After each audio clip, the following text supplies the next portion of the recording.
I'm so happy for our players.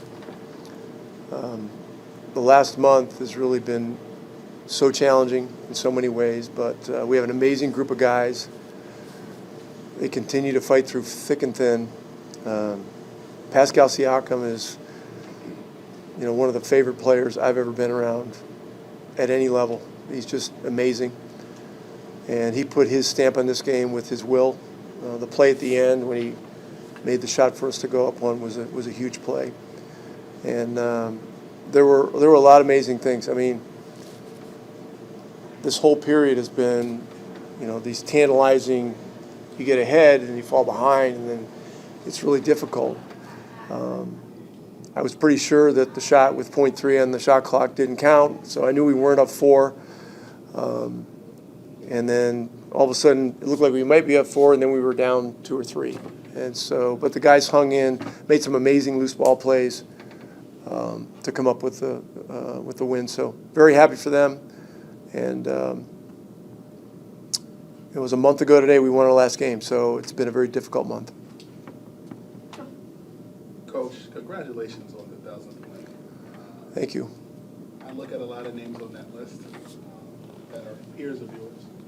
Greg Popovich, Don Nelson, Jerry Sloan, George Karl, Doc Rivers, a lot of names on that list. Curious, have you had time to sit and reflect on that win? And are there, as I'm mentioning some of those names, do any memories with any of those guys that I mentioned come to mind? Yeah, I'm pretty sure all the guys on the list are guys that I know well. I came in as a head coach in 2001 when a lot of those guys were still coaching, and coached against a lot of them for many years, and I have such great respect for all of them. Lenny Wilkins, who recently passed, was the former president of the Coaches Association before I took over in 2005. I've passed the torch to J.B. Bickerstaff, who is now the new president as of 8 days ago, and he's going to be an amazing leader for us. Riley, Phil Jackson, George Karl, Rick Adelman. These guys are all, they weren't just competitors, they became friends of mine over the years. And I've missed some. Doc Rivers, who's right up in the Hall of Fame ballot. It's time to get him in the Hall of Fame. And so, hey, I'm just very blessed. I just talked to our owner, Herb Simon, him and his son, Sean. They landed back in California today. They were home for a while. And they've been living and dying during the streak as well. And this whole thing's never been about me and getting a milestone win. It's about our organization, our franchise. And, I just, as it's gotten tougher and tougher, I've just leaned into thinking more about gratitude for the things that we have. We have great people. We have terrific players. We have some guys that are really on the mend. I'm fortunate to work with Kevin Pritchard, Chad Buchanan, Ted Wu. These guys are amazing people and very smart and very have great ingenuity with the roster. One of our challenges is the roster is so meticulously put together that if we're without 1 or 2 or 3 pieces, it becomes much more difficult because the pieces are so dependent on one another. But tonight was one of 7 times this year we figured out a way. And so it's a great win. Charlotte's a team that's obviously on the rise, on the come. They're physical, they're smart, they're tough. They have a great young coach in Charles, and fortunately they played last night. Probably took a little bit out of them, but very proud of our guys. As a follow-up question, it's been a while since you've been able to string a win together, and congratulations. I'm curious, can you kind of, circle back to a time in your coaching career where you had a similar situation, and what was your mental and what was the outcome after that? No, I don't want to get into some of the down years that I've had with organizations. I've been through some rebuilds. I've been through 3 or 4 rebuilds, and those are challenging because you have to maintain a standard while developing and making sure that the guys are getting the minutes. That's not what we're doing here. We're competing, and every team that we've played over the last month is a team that's playing well, and the parity in the league is unprecedented. It's never been like this, you know. So any win is going to be a massive fight. It's going to be a dog fight. And then tonight, you know, we get news before the game that Nemhard was going to be unable to play. We'd heard this morning he had some tightness in his lower back, and so I figured there was a very good chance he wasn't going to be able to play. And you know, Quentin Jackson starts the game and did a great job for us. And McConnell was amazing. And these guys, you know, are at their minute thresholds and everything else. And so very proud of them. You know, Ethan Thompson takes 2 charges in the first half, which are really amazing momentum plays. You know, Furphy's tough and runs around crazy, and he rebounds and he makes things happen. And you know, same thing with Shep, and Walker did some good things too. So, and then Tony Bradley. I mean, we waived the guy on Monday. Today's his birthday, so happy birthday to him. The guy had an incredible game. He was a real force on the inside, and you know, he signed a contract to be back with the team today. So thankful for him and happy for him. Rick, one final thing for you. You also joined a trio now of coaches who have won 1,000 games. You've won a title as a coach and a player. You joined Pat Riley and Phil Jackson. So just 3 of you. What does that mean to you? Well, these guys are great friends, and you know, Pat Riley in particular was a guy back in 2006, 2007, when I had first become president of the Coaches Association, that really helped us get a pension increase.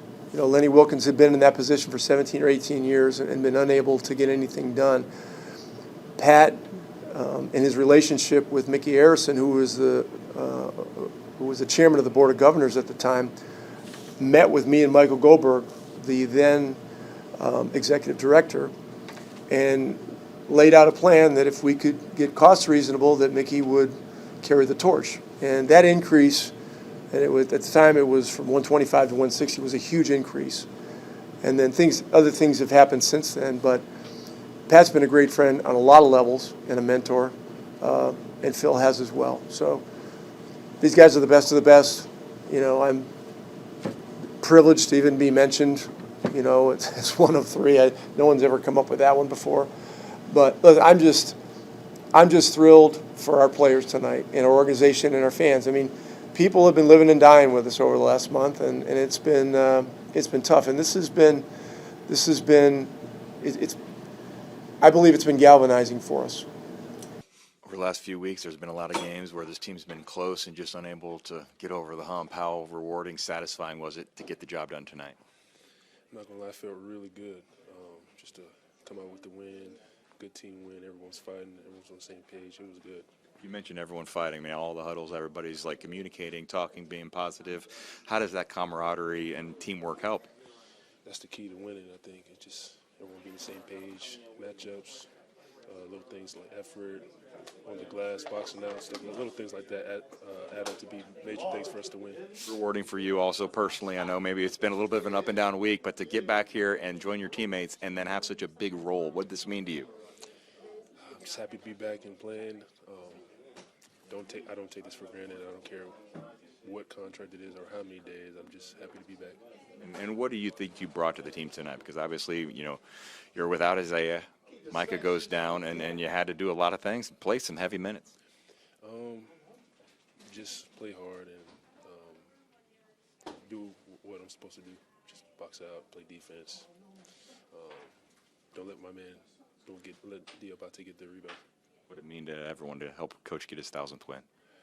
It's pretty special. Not too many head coaches. I think only 10. He's the 11th. The 11th, yeah. So that's pretty special for him to be that 1,000th win, be a part of it. It's pretty cool. Appreciate it. Thank you. Happy birthday. Appreciate it. Thank you. Good. Pascal, you've won a lot of games in your career, but considering the circumstances, how much did this would mean? How special was it? Yeah, it felt good.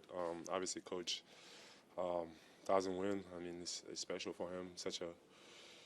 Again, I've been being a part of this team. He's been a big help.